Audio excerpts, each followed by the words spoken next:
आइए आज का स्वाध्याय शुरू करेंगे। इससे पहले हम गुरुदेव से यही प्रार्थना करेंगे, आज हम जो भी स्वाध्याय करें इससे अपने जीवन में आत्मसात करें, क्योंकि आज हम जो पढ़ने जा रहे हैं उस पुस्तक का नाम है संकल्प शक्ति की प्रचंड प्रतिक्रिया।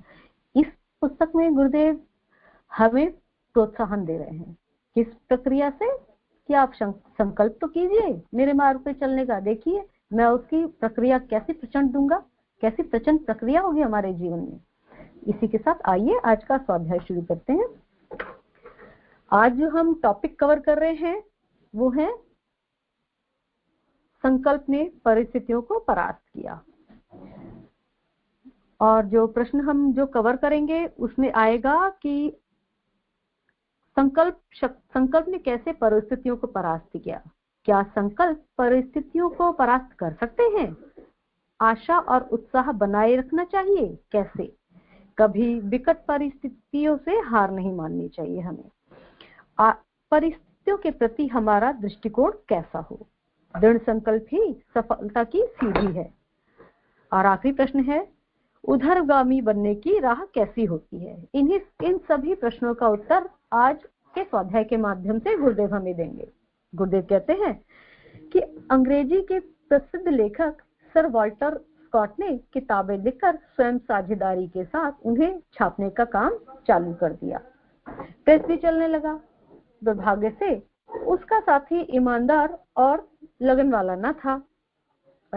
मीकू दीदी आवाज आ रही है? जी दीदी बिल्कुल ठीक है।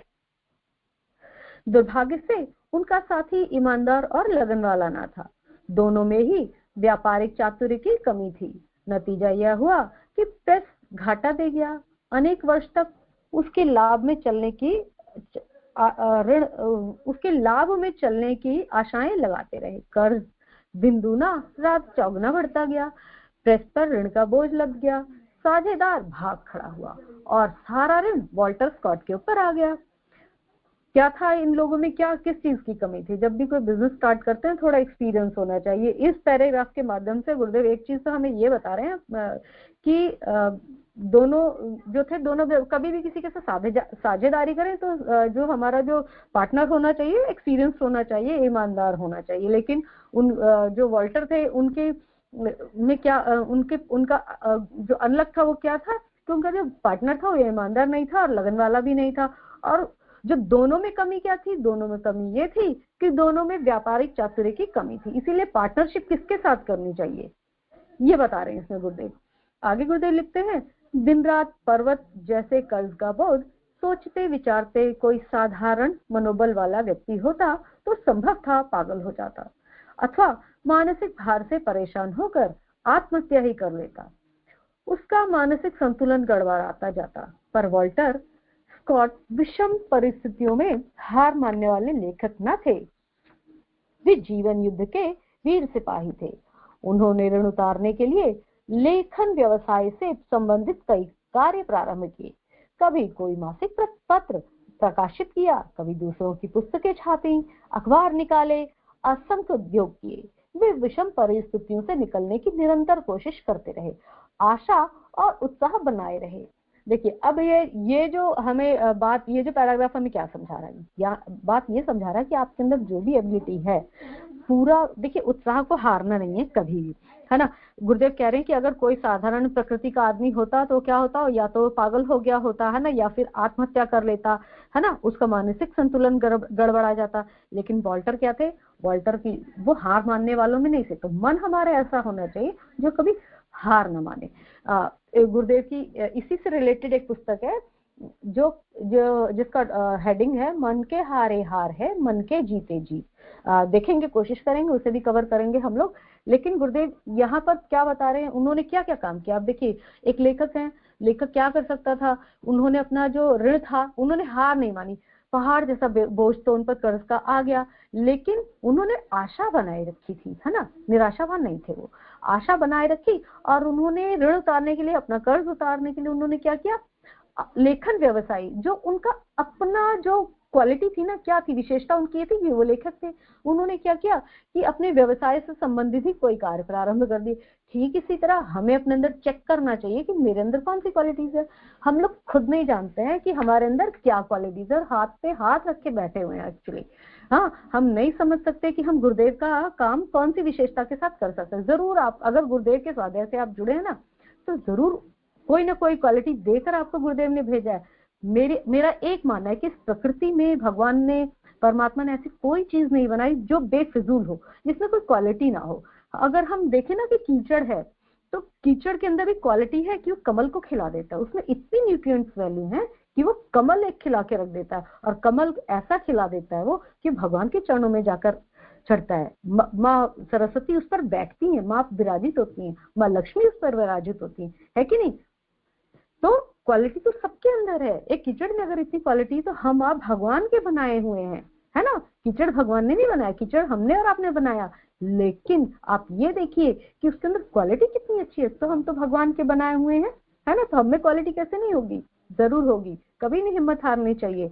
आगे गुरुदेव कहते हैं कि उन्होंने क्या क्या काम किया। उन्होंने क्या किया, मासिक पत्र छापे, ठीक है, और भी दूसरों की बुक्स को अपने उसमें प्रेस में छापा, अखबार निकाले, असंख्य उद्योग मतलब बहुत सारे काम किए। उद्योग मतलब काम करना, बहुत सारे काम किए उन्होंने विरम। और उन्होंने क्या संकल्प था उनका, ये संकल्प था कि मैं विषम परिस्थिति से जरूर ही निकल जाऊंगा। आशा और उत्साह उन्होंने बनाए रखा। आगे गुरुदेव कहते हैं, आखिर एक गोली निशाने पर बैठी गई। लेखन के प्रयोग में, ऐतिहासिक उपन्यासों के क्षेत्र में यकायक उनका नाम चमक उठा। वे जमकर महीनों वर्षों तक लिखते ही रहे। उनके पाठक बार बार उनसे ऐतिहासिक उपन्यासों की मांग करते ही रहे। अंत में उनकी लेखन शैली इतनी परिष्कृत हो गई कि उनका यह व्यवसाय अच्छे लाभ में चल निकला। उन्होंने अनेक सुंदर उपन्यास लिखे जिनका खूब स्वागत हुआ, और उनकी आय से कर्ज का भुगतान हुआ। अपनी लेखनी के बल पर स्कॉट ने अपने ऊपर चढ़े लाखों रुपयों के कर्ज को उतार डाला। यही नहीं, और भी असीमित धन उपार्जित किया। सदा के लिए उनकी गरीबी गई और स्थायी यश समृद्धि की प्राप्ति हुई। ऐतिहासिक उपन्यास के क्षेत्र में वे अमर हो गए। वॉल्टर स्कॉट की सफलता का रहस्य क्या था? देखिए, अब वॉल्टर स्कॉट की जो बताया ना उन्होंने, कैसे कैसे मेहनत की और अपना मनोबल बनाए रखा। और क्या कह रहे हैं अब गुरुदेव, अगले क्वेश्चन कह रहे हैं कि वॉल्टर सफलता का रहस्य का था। अब इसका आंसर दे रहे हैं गुरुदेव कह रहे हैं, कभी भी विकट परिस्थिति से हार ना मानो, बल्कि जितनी भी कठिन परिस्थिति हो उतना ही अधिक धैर्य और उत्साह अंदर प्रकट करो। तरह तरह की कोशिशें करो, कई कई जगह काम करो, कहीं ना कहीं से सफलता प्राप्त हो ही जाएगी। संकल्प की मजबूती, धैर्य और साहस से संकल्प की मजबूती, धैर्य और साहस से आदमी जीतता है।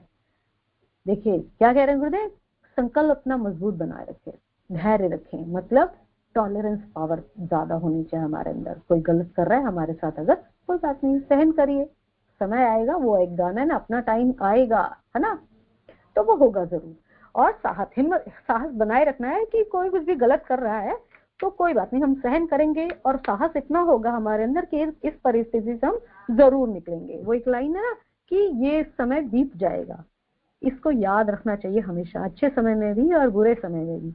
जब हम दुखी हैं तब ये लाइन हमें ऐसा क्या काम देगी, ये काम देगी कि ये समय बीत जाए, यानी कि दुख ज्यादा देर का नहीं। अगर हम बहुत खुश हैं तभी भी इस लाइन को याद रखना चाहिए कि जल्दी से एंजॉय कर लें, है ना, अच्छे से, और बहुत अति उत्साही ना हो क्योंकि ये समय बीत जाएगा।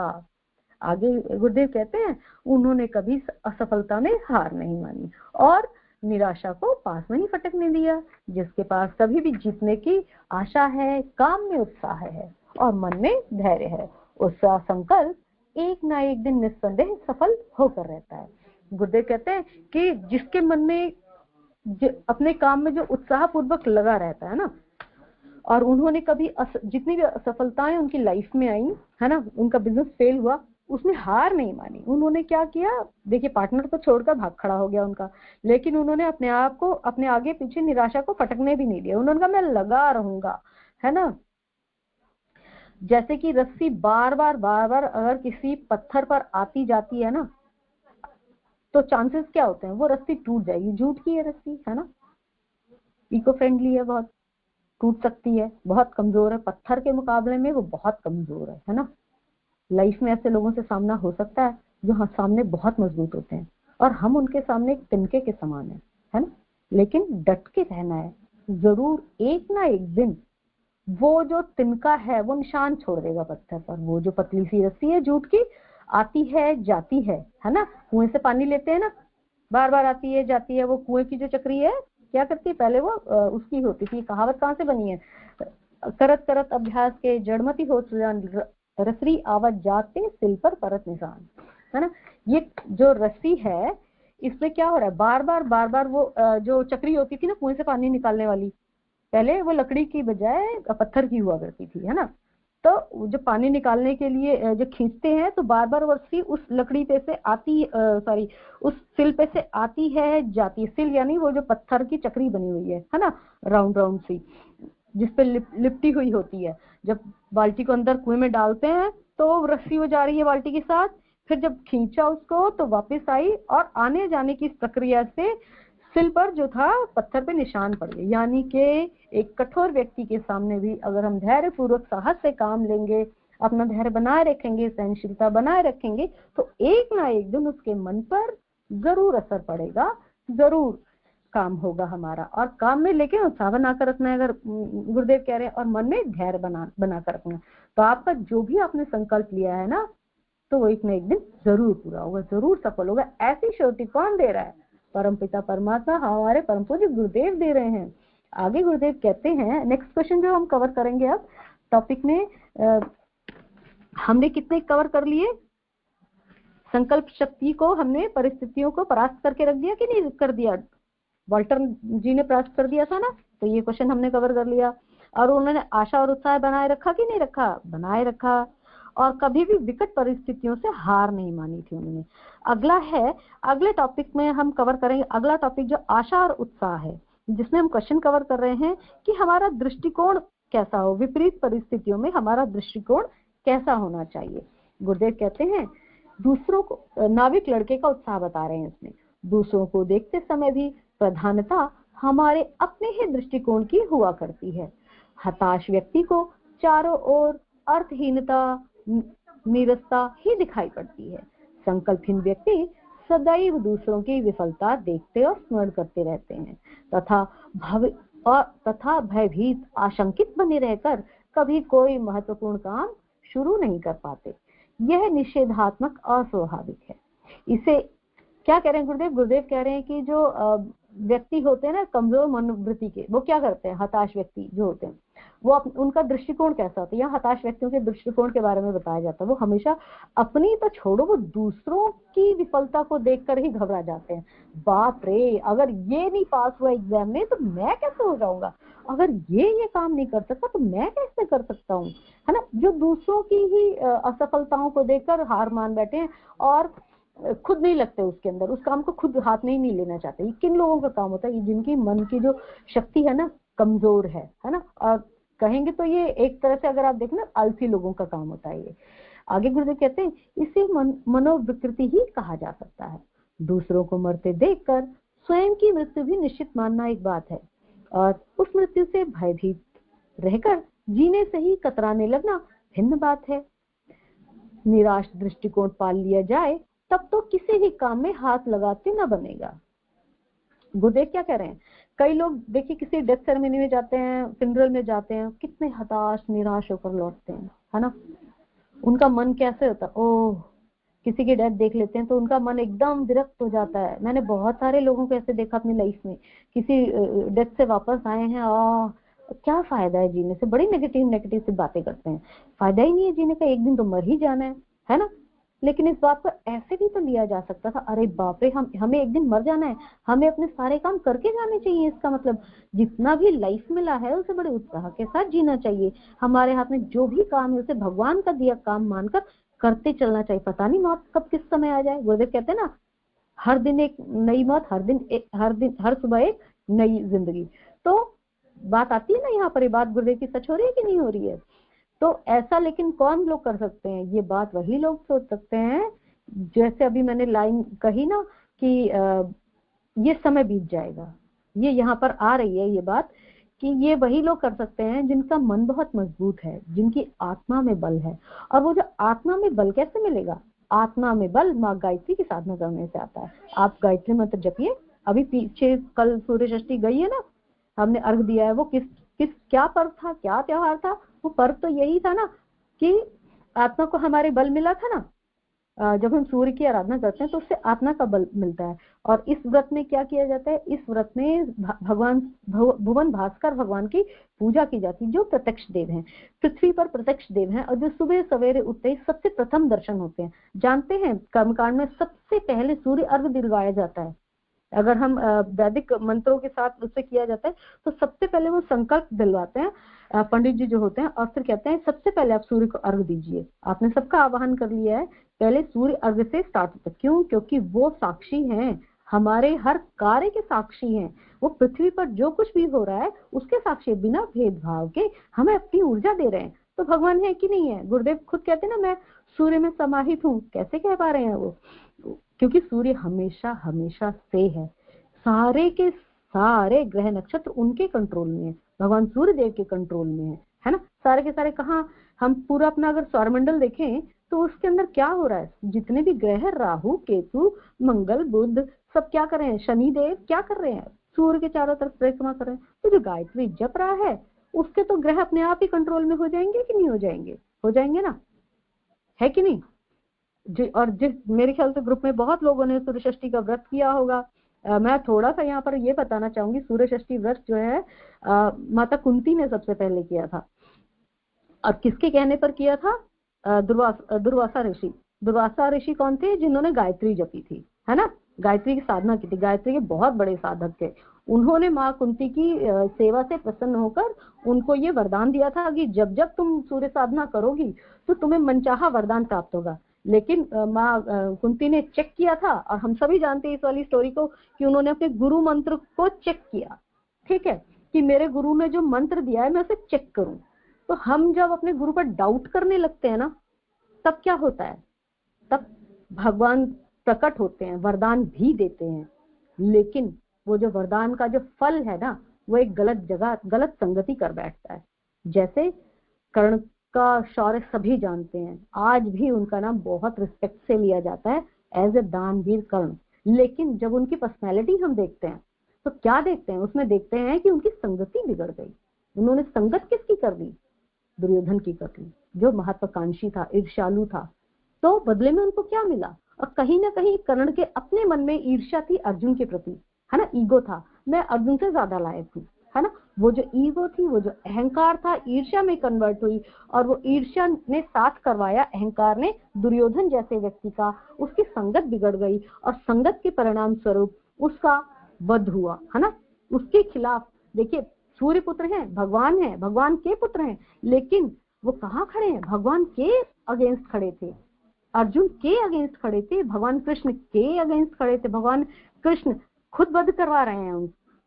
और क्या कहते हैं? कहते हैं कोई आपको अपना, अर्जुन को कहते हैं कि तुम अपना लक्ष्य साधो, क्या सही है क्या गलत है उसे छोड़ो। और जब अर्जुन, अर्जुन यानी हमारा मन, जब मन नहीं मान रहा था ना कि नहीं नहीं मैं इस निहत्थे पर कैसे वार कर दूं, तो भगवान ने क्या कहा कि तुम लक्ष्य साधो। फिर उसकी गलतियां याद दिलवाई कि ये इसने क्या क्या किया तुम्हारे साथ, तुम्हारे बेटे को मरवाया, ये नाचा उसकी चारों तरफ, तुम्हारी पत्नी को बेइज्जत किया, उसके लिए बैड वर्ड्स यूज किए, सारा रिकॉल करवाया। हमारे मन को भगवान इसी तरह से याद दिलाते हैं कि तुम्हारे साथ क्या क्या बुरा हुआ है, आप अपनी परिस्थिति में कैसे खड़े रहिए, है ना। तो अगर हमारी बुरी बातें हमें कभी याद आती है ना, तो आप उनसे इंस्पायर्ड होइए कि मैं इतनी बुरी परिस्थितियों से अगर निकल कर आया हूँ, दुखी मत होइए, अगर उनसे निकल कर आया हूं तो मेरा मन मजबूत है। आप अपनी इंस्पिरेशन खुद हैं। आप अपने आप को प्रोत्साहित खुद कर सकते हैं। बाहर से तो जो मिलेगा दूसरे लोग आपको करेंगे प्रोत्साहित, वो भी जरूरी है, लेकिन सबसे पहले अपने मन को साधिए। हारिए ना हिम्मत, गुरुदेव की पुस्तक है ना, हारिए ना हिम्मत, वो यहाँ पर काम करते। गुरुदेव का वो वर्ड याद कीजिए, हारिए ना हिम्मत। हमें हिम्मत नहीं हारी है किसी चीज, तो ये किसको कह रहे हैं? वो हमें कह रहे हैं गुरुदेव कि हमें हिम्मत नहीं हारनी है, अपने मन को समझाना है कि समय बीत जाएगा। आगे गुरुदेव कह रहे हैं कि गुरुदेव कह रहे थे कि निराश दृष्टिकोण पाल लिया जाए तो तब तो किसी भी काम में हाथ लगाते न बनेगा। आगे गुरुदेव एक स्टोरी बता रहे हैं बच्चे की। एक नदी में मल्लाह का लड़का नाव चला रहा था। नदी में काफी पानी था और नाव गहरे में थी। सहायता के लिए कोई पास न था। एक सौदागर गौर से देर तक उस नाविक लड़के को देखता रहा। लड़का बार बार पतवार चलाता रहा, हिम्मत से आगे बढ़ता ही गया। अंत में नाव किनारे पर आ लगी। सौदागर उससे बातें करने का इच्छुक हुआ। उसने पूछा, क्यों जी, तुम्हारे बाबा की मृत्यु कैसे हुई? लड़का आश्चर्य में पड़ गया। अजीब सा सवाल था यह। इस तरह के सवाल के लिए कदापि तैयार न था। बाल नाविक ने दुख भरे स्वर में उत्तर दिया, नाव चलाते समय दुर्भाग्य से तूफान आ गया। दुर्भाग्य से लहरों का पानी बहुत ऊंचा उठाया। यकायक नाव पानी में पलट गई और इसी नदी में डूबकर मेरे बाबा की मृत्यु हो गई। बाबा यानी दादाजी की बात हो रही है यहाँ पर।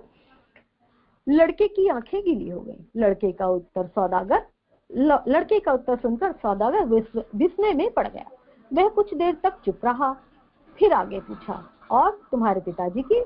अभी सवाल पूरा भी न हुआ था कि बालक ने छूटते ही उसी करुण स्वर में जवाब दिया, उनकी भी मृत्यु इसी तरह इसी नदी में तूफान से हुई थी। दोनों एक ही तरह से मरे।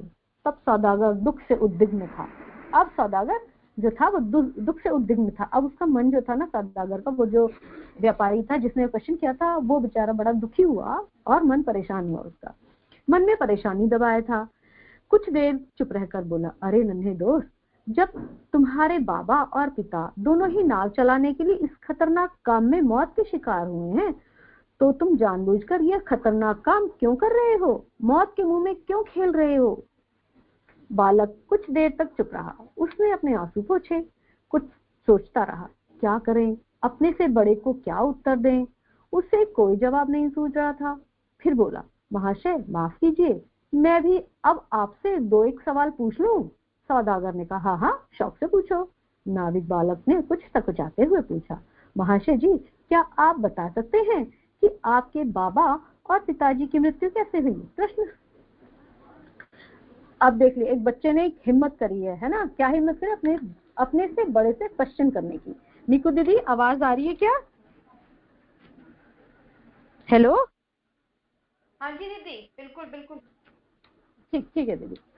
प्रश्न सुनकर सौदागर विस्मित हुआ। नाविक बालक अपनी उम्र से ऊंचा सवाल पूछ रहा था। उस पर अपनी बुद्धिमत्ता की छाप डालनी थी।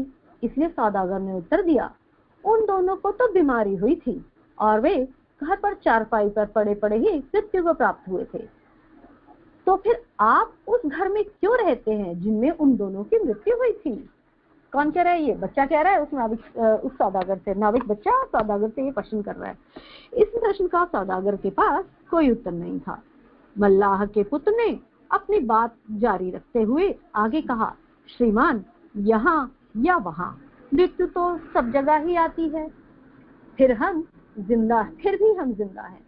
जब तक हमें आशा और उत्साह मन में रखकर सुंदर से सुंदर भविष्य की कल्पना करनी चाहिए। जब तक हमें आशा और उत्साह मन में रखकर सुंदर से सुंदर भविष्य की कल्पना करनी चाहिए। अभी से ही परेशानी में पड़ने की बात ही क्यों सोचे? जैसे अच्छी या बुरी स्थिति आगे आएगी, साहस और उत्साह से सामना किया जाएगा।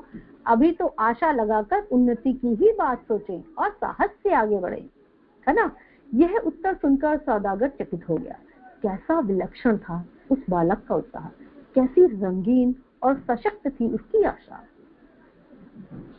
तो गुरुदेव ने किस चीज का जवाब दिया? गुरुदेव ने कहा, अभी जो क्वेश्चन हमने किया था कि क्या हम अपने दृढ़ संकल्प जो है हमारा, उनसे आगे बढ़ सकते हैं?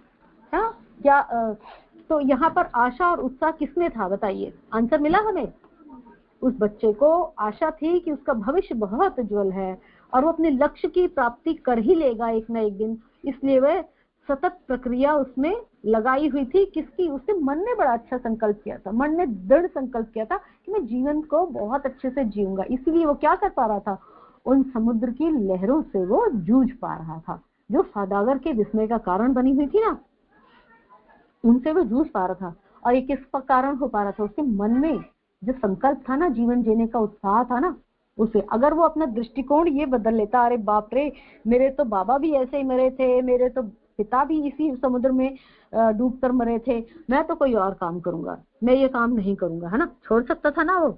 लेकिन उसने क्या कहा, नहीं भाई, जैसी भी परिस्थिति आएगी मेरे पास कोई और चारा नहीं है, मैं यही काम करूंगा और इसी परिस्थिति में जी कर दिखाऊंगा। और वो कितने उत्साह के साथ जी रहा था।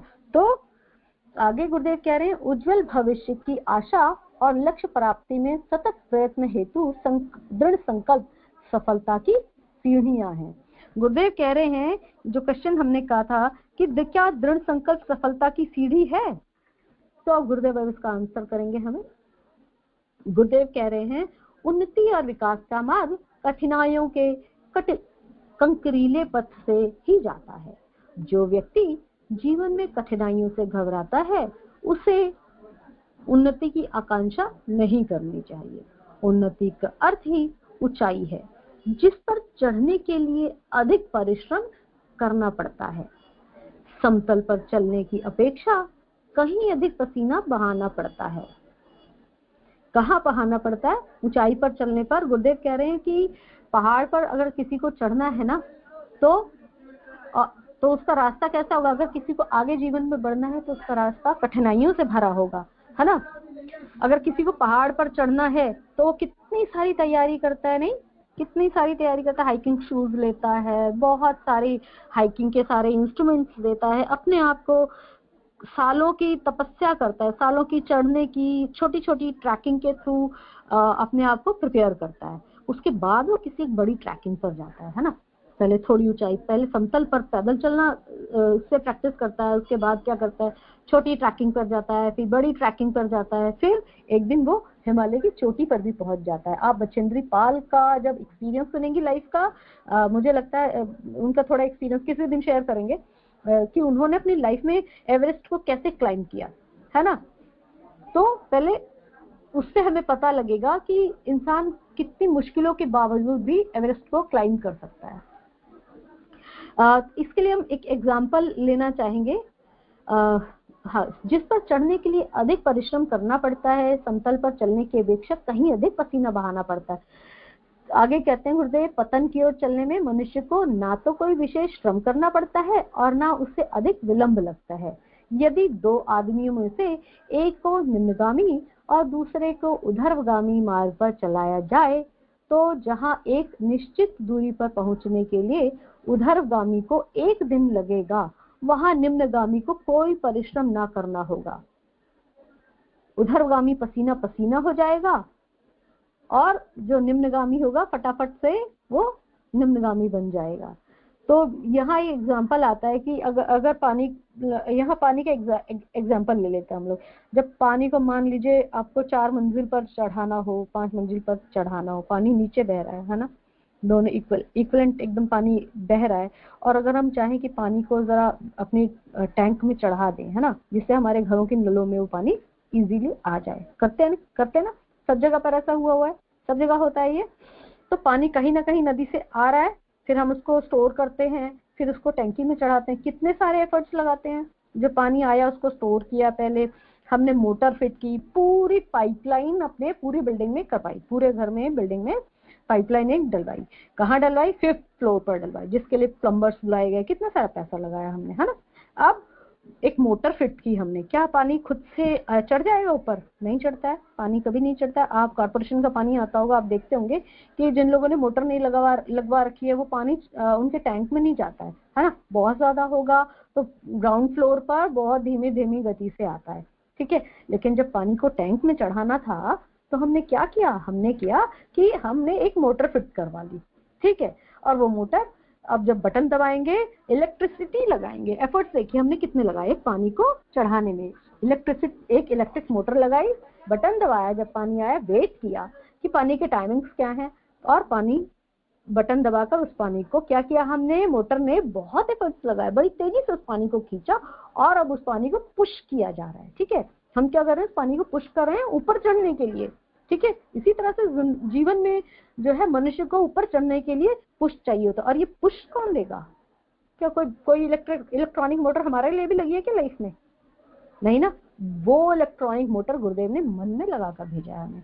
ठीक, संकल्प करिए, देखिए कैसी प्रक्रिया होगी, है ना। संकल्प तो लीजिए। वो इलेक्ट्रिक मोटर कौन है? ये इलेक्ट्रिक मोटर हमारे मन, हमारा जो संकल्प है ना वो है। आप लगाइए तो सही, संकल्प तो कीजिए और पूरी आशा और उत्साह के साथ अपने उद्देश्य में जुड़ तो जाइए। देखिए परिस्थितियां अनुकूल होंगी, बेशक बहुत धीरे धीरे हो, लेकिन एक दिन अनुकूल होंगी। आप बस अपनी राह पर चलते रहिए, चलते रहिए। कछुए का एग्जाम्पल आता है ना कि खरगोश को बड़ा वो था, घमंड था, मैं बहुत तेज चलता हूँ, अरे मैं तो एम तक यूं पहुंच जाऊंगा। और उसने क्या किया, रास्ते में वो सो गया। कछुआ सोया नहीं, वो धीरे धीरे धीरे अपनी एम की तरफ बढ़ता गया, धीमे धीमे कदम पर बढ़ता गया, और एक दिन जाकर उसने रेस जीत ली, है ना। क्या एग्जाम्पल है, जीवन की राह में धीरे धीरे लगे रहो, एक दिन आप जीवन का जो रेस है, संघर्ष है, इसे जीत ही जाओगे। आपका लास्ट जो होगा ना वो बहुत अच्छा रहेगा। नहीं जो लोग बड़े घमंडी है, बड़े अहंकारी है, मैं बहुत फटाफट काम करता हूँ, मेरा तो काम बहुत अच्छा हो जाएगा, ऐसे से सोचते हैं, वो बीच में क्या कर देते हैं। लेकिन संकल्प शक्ति उनकी क्या है, कमजोर हो जाती है। किससे कमजोर होती है? संकल्प शक्ति को कमजोर कर कौन रहा है? अहंकार और ईर्ष्या हमारे संकल्प को कमजोर करते हैं। अब हम अहंकार और ईर्ष्या नहीं करेंगे, अपने आप को प्रूव कर दिखाएंगे।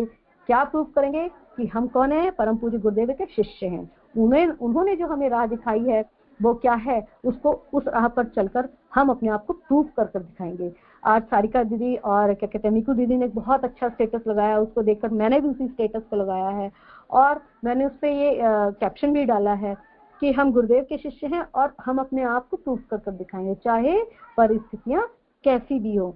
तो हम हमेशा स्वाध्याय से जुड़े रहेंगे, स्वाध्याय से पढ़कर नहीं रखेंगे अपने तक, हम उसको अपने जीवन में लागू करेंगे और अपने जीवन के जो संघर्ष है ना उनमें विजय प्राप्त करेंगे और अपने आप को प्रूव कर दिखाएंगे। ठीक, कैसे हो पाएगा? बस गुरुदेव के दिखाए मार्ग पर चलते जाएंगे, चलते जाएंगे, चलते जाएंगे। गुरुदेव आगे कहते हैं कि अच्छा, हम पानी की टंकी का एग्जांपल ले रहे थे, उसी में एक और एग्जांपल आ गया कछुआ वाला। ठीक, तो पानी की टंकी में जब पानी चढ़ाते हैं, अब क्या किया हमने, पानी को इतने सारे हमने एफर्ट्स लगाए, है ना। वो मोटर कौन है? हमारे मन की संकल्प शक्ति है, जो हमारे अच्छे संकल्प को ऊंचाई तक लेकर जाएगी। ठीक है, उसके बाद क्या किया, पानी जब टैंक में चला गया, अब जब नल खोलेंगे, क्या करेंगे, नल खोलेंगे तो फटाफट पानी आएगा कि नहीं आएगा? चढ़ाने में तो कितना टाइम लग गया, है ना। टाइम लगा कि नहीं लगा? जब पानी आता है, इलेक्ट्रॉनिक मोटर ऑन होती है, सबसे पहले तो इलेक्ट्रॉनिक मोटर के बिना 5वीं फ्लोर पर हम पानी नहीं चढ़ा सकते हैं, और जैसे ही वो लगी उसके बाद भी कुछ टाइम लगता है ऊपर टैंक में पानी जाने में। लेकिन हम जैसे ही चढ़ने में टाइम लिया ना पानी ने, लेकिन अब पानी को अगर नीचे गिरना है, यानी इसके जीवन में अगर नीचे गिरना है ना, तो उसमें टाइम नहीं लगता। आप नल खोलिए, तुरंत पानी आ रहा है कि नहीं आ रहा है? पानी को अब निकलने में टाइम नहीं लग रहा। क्यों? क्योंकि उसको नीचे गिर रहा है वो।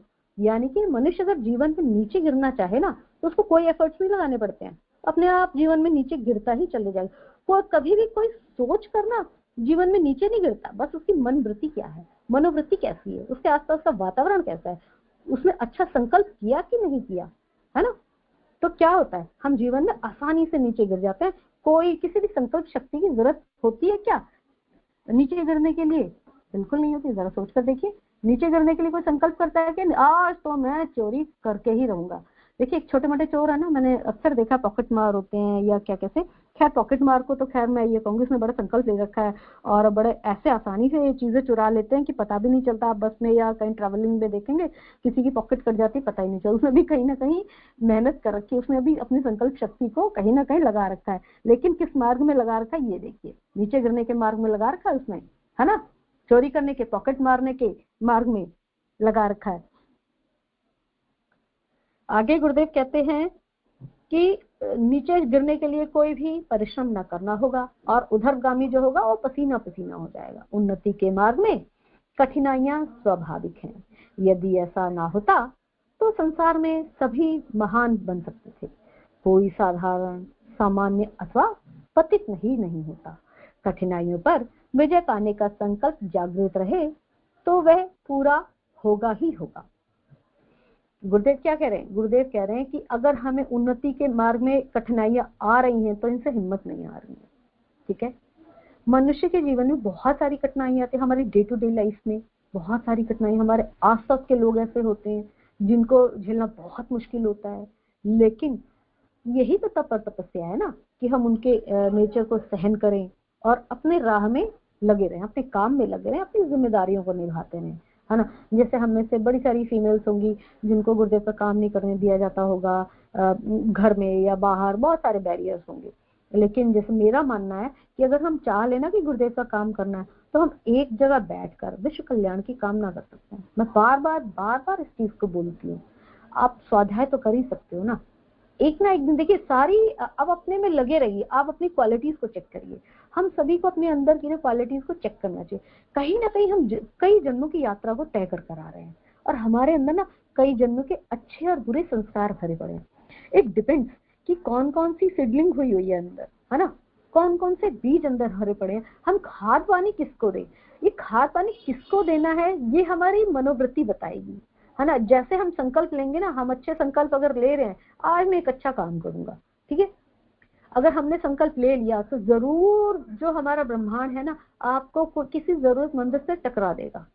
कोई ऐसा इंसान आपसे आकर टकरा जाएगा जो क्या करेगा, वो ये करेगा कि आपसे अपनी जरूरत की कोई चीज मांग लेगा, आप उसे मदद कर पाएंगे। अगर आपने संकल्प किया कि आज मैं किसी की मदद करूंगा तो ये क्या होगा, ये मदद हो जाएगी, है ना। आपको कोई ना कोई मदद मांगने वाला मिल जाएगा, हाँ, बिना रुपए पैसे के भी आप मदद कर पाएंगे। मान लीजिए आपके पास पैसे नहीं है तो आप परिश्रम करके शरीर से किसी को मदद कर पाएंगे। जैसे बहुत पुराने जैसे सेकंड थर्ड के बच्चों को सिखाया जाता है कि बड़ों किसी को ऐसे रोड क्रॉस करा दो, ये वो काफी सारी चीजें। छोटे बच्चों को जैसे है कि घर में ये होता था कि बच्चे को कैसे सिखाएं कि अच्छे काम करने हैं, उसको उत्साहित कैसे करें। हम छोटे छोटे बच्चों में, मैं बहुत छोटे बच्चों की बात कर रही हूँ जो नर्सरी लेवल के बच्चे हैं, नर्सरी टू प्राइमरी, जो अपनी टीचर्स के ऊपर बहुत फेथ करते हैं, जो अपनी मम्मा पर बहुत फेथ करते हैं, अपने पेरेंट्स पर बहुत फेथ करते हैं, उनको क्या मानते हैं, अपने भगवान मानते हैं। कैसे मानते हैं वो ये तक, मैं अपना एग्जांपल लेती हूँ कि जब मैं बहुत छोटी थी तो जैसे इतनी छोटी कि मैं बिना पेरेंट्स के टॉयलेट बाथरूम नहीं जा सकती थी रात को, दिन में नहीं, मैं रात की बात कर रही हूँ। तो मैं हमेशा अपनी मम्मी की बजाय, मैं अभी चेक करती हूँ ये चीज क्यों आता था मेरे मन में कि पापा को जाना चाहिए, तो मैं उस समय स्कूल भी नहीं जाती थी, मैं अपनी तब की बात बता रही, तो मैं हमेशा अपने पापा को जगाया करती थी। मुझे ऐसे लगता था कि मेरे पापा बड़े मोटे तगड़े से, वो काफी हेल्थ उनकी अच्छी थी, मोटे तगड़े से हैं तो मेरे पापा भूतों को भी मार सकते हैं, है ना। तो मैं इसलिए हमेशा पापा को जगाया। मैं बहुत जब थोड़ा बड़ी हो गई तो मेरे दिमाग में ये चीज आती थी, मैं पापा को क्यों जगाती थी, जबकि मम्मी को भी जगा सकती थी मैं पापा को क्यों जगाती, पापा मुझे टॉयलेट जाना है तो पापा रात में टॉयलेट लेकर जाते थे। तो मुझे ऐसा क्यों लगता था कि क्यों मैं पापा को जगाती थी हमेशा। बड़े होने पर मैंने ये बात सोची, जबकि हर चीज में अगर मम्मी को कहती हूँ तो मैं वो बात पापा से क्यों कहती थी, और रात वाला क्यों, दिन में तो मम्मी को ही बोलती थी, रात में पापा को क्यों बोलती थी। तो बच्चे को ये एहसास था, उस छोटे से 2 साल 3 साल के बच्चे को ये फीलिंग थी कि मेरे पापा बहुत सॉलिड हैं। और मन में तब मेरे आता था, अब मैं ध्यान करती तो आता है कि नहीं, तब मैं ये सोचती थी कि मेरे पापा भूतों को भी मार सकते हैं। तो एक बच्चा है ना, वो ये सोचता है अपने पेरेंट्स के लिए कि वो भूतों से भी लड़ जाएंगे। और हमारे गुरुदेव, हमारे परमपिता भूतों से भी लड़ गए थे कि नहीं लड़ गए थे। हमारे गुरुदेव मथुरा वाले घर में उन्होंने सेटलमेंट कर लिया था कि नहीं कर लिया था भूतों से भी, है ना। कहा था ना भाई तुम ऊपर के ही फ्लोर में रहो, 15 कमरे मैं ले लेता हूँ और कुछ कमरे तुम ले लो, तुम इसमें रहो मैं इसमें रहूंगा। जब उन्होंने बात कर ली तो क्या हुआ, कभी भूतों ने परेशान किया। गुरुदेव चेतना की शिखर यात्रा में बता रहे हैं फर्स्ट पार्ट में कि फिर उसके बाद उन्होंने कभी परेशान नहीं किया। वो कैसे हो पाया, गायत्री साधक थे। गायत्री साधना क्या देती है, हमें मन की शक्ति देती है ना, आत्मा को बल मिलता है उससे। गुरुदेव की आत्मा ऐसी थी कि वो परमात्मा बन गए। उन्होंने गायत्री साधना की और किस पद को प्राप्त किया, परमात्मा के पद को प्राप्त किया। डॉक्टर दत्ता है यहाँ पर, उनसे उन्होंने एक बार गुरुदेव के साथ वो ट्रैवल कर रहे थे और मन में उनके क्वेश्चन आया कि उन्होंने पूछा कि गुरुदेव आप यहाँ से जाने के बाद कहाँ जाएंगे।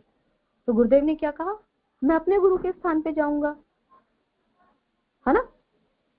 जो अपग्रेडेशन होती है ना लाइफ में हमेशा, तो गुरुदेव ये बता रहे थे कि लाइफ में हमेशा हमेशा अपग्रेड होते हैं। एक आत्मा की जो ट्रैवलिंग है ना वो बहुत ऊंची होती है। तो गुरुदेव की हम पिछले जीवन भी जानते हैं, उनकी यात्राएं क्या रही हैं। जैसे हमें 3 जीवन के बारे में मालूम है, गुरुदेव ने हमें बताया कि हम वो 3 लाइफ अपनी पिछली बता चुके हैं, ये 4th था उनका। ठीक है, तो क्या कह रहे हैं गुरुदेव?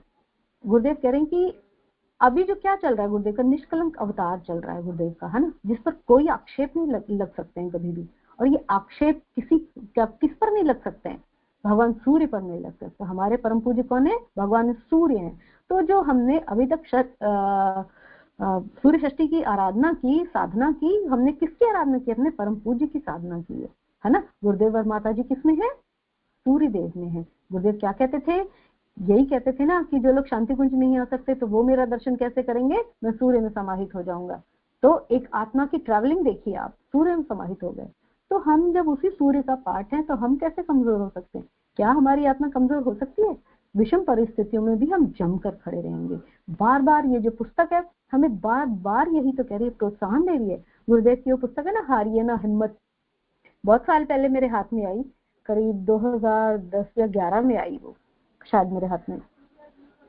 तो मैंने उस पुस्तक को पढ़ा नहीं, लेकिन है ना, बाकी की चीजें पढ़ रही थी, बाकी की उसमें थी। मैं कभी मुझे इतना टाइम नहीं था कि मैं कभी उस पुस्तक को उठा लूं, लेकिन वो लाइन मुझे क्लिक कर गई थी। तो मैंने क्या किया, अपने फोन में उसका ना वो लगा लिया,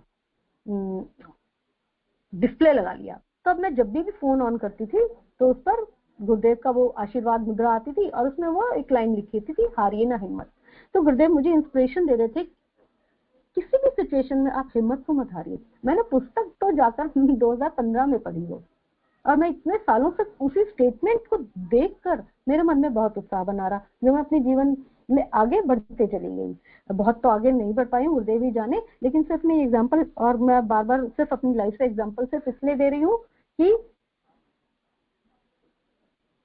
मैं अपनी लाइफ से एग्जांपल इसलिए दे रही हूँ ताकि इंस्पायर्ड हो। हम एक दूसरे को प्रोत्साहित कर रहे हैं, है ना। ये पुस्तक जो पढ़कर हम एक दूसरे को प्रोत्साहन दे रहे हैं। हम ग्रुप में जितने भी लोग हैं या हम अपने गुरु के जितने भी शिष्य हैं, एक दूसरे को प्रोत्साहन दे रहे हैं, एक दूसरे के जीवन को देखकर, अपने जीवन को देखकर, एक दूसरे के एग्जाम्पल्स देखकर एक दूसरे को प्रोत्साहन दे रहे हैं। गुरुदेव यही तो कह रहे हैं ना, प्रूफ कर दिखाइए।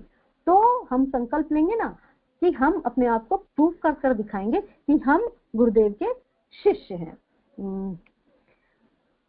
आखिरी जो लाइनें हैं वो ये हैं, अभी आज के स्वाध्याय की, उन्नति के मार्ग में कठिनाइयां स्वाभाविक हैं। यदि ऐसा ना होता तो संसार में सभी महान बन सकते थे। कोई साधारण, सामान्य अथवा पतित होता ही नहीं। कोई साधारण, सामान्य अथवा पतित होता ही नहीं। कठिनाइयों पर विजय पाने का संकल्प जागृत रहे तो वह पूरा ही होगा। अगर हम गुरुदेव कह रहे हैं कि जो सामान्य लोग होते हैं ना वो कभी महान नहीं बन सकते हैं। वो कैसे महान बनेंगे? और हम असामान्य कैसे बन सकते हैं? हम असामान्य बन सकते हैं संकल्प लेकर। कैसे संकल्प लेकर? कठिनाइयों पर विजय पाने का संकल्प, है ना। गुरुदेव कह रहे हैं कि आप कठिनाइयों पर विजय आपको मिलेगी, बस उस संकल्प को जागृत तो कीजिए, वो जरूर पूरा होगा। ऐसी श्योरिटी दे रहे हैं गुरुदेव हमको, है ना।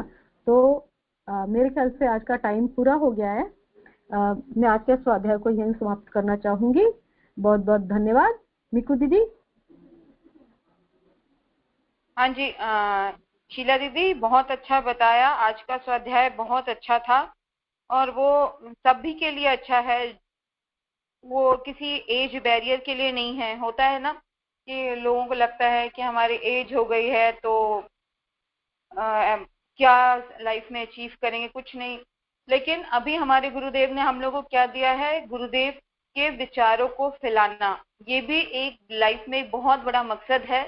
एकदम इसको गार्ड मान लीजिए। आपके पास जो भी जरिया है उसके थ्रू गुरुदेव के विचारों को फैलाइए। और आजकल तो इतना इजी हो गया है, अगर आपका फेसबुक में, इंस्टाग्राम में या व्हाट्सएप में है, डेली एक कोट डाल दिए गुरुदेव का। इसके लिए आप संकल्प ले लीजिए। ये जो काम होता है ना गुरुदेव का इसके बदले गुरुदेव हमें क्या क्या दे देते हैं हमें पता भी नहीं चलता। ठीक है, मतलब मेंटल पीस, हेल्दी लाइफ, और होता है ना परफेक्ट फैमिली, सब कुछ गुरुदेव देते हैं और हम लोग को पता भी नहीं चलता है। वो चीज इतनी फाइन होती है। और जहां तक अभी दीदी ने बताया कि लोग नेगेटिव हो जाते हैं अपनी लाइफ को लेकर, तो लेकिन अपने अचीवमेंट को याद रखिए, अपने अंदर आप खूबियां देखना शुरू करिए और अपने आप से प्यार और अपनी रिस्पेक्ट करिए। इससे क्या होगा, जो आप जैसे बोला जाता है ना कि ग्लास आधा भरा है और आधा खाली है, ये दो तरह के लोग होते हैं। जो पॉजिटिव लोग होंगे, हैं पॉजिटिविटी को चलने वाले लेके चलने वाले होंगे, वो लोग बोलेंगे कि ग्लास आधा भरा है। और जो नेगेटिव होंगे, सैड जिनका होता है हमेशा थॉट प्रोसेस, तो वो बोलेंगे ग्लास आधा खाली है। तो इससे क्या होता है, इतनी ज्यादा नेगेटिविटी को अट्रैक्ट कर लेते हैं ना कि हम अगर किसी चीज के लिए आगे बढ़ेंगे तो पहले से हमारा माइंड सेटअप ये होगा कि ये नहीं होगा, और ये मतलब वो होता भी नहीं है। आपके अंदर इतनी काबिलियत होने के बाद भी होता भी नहीं है।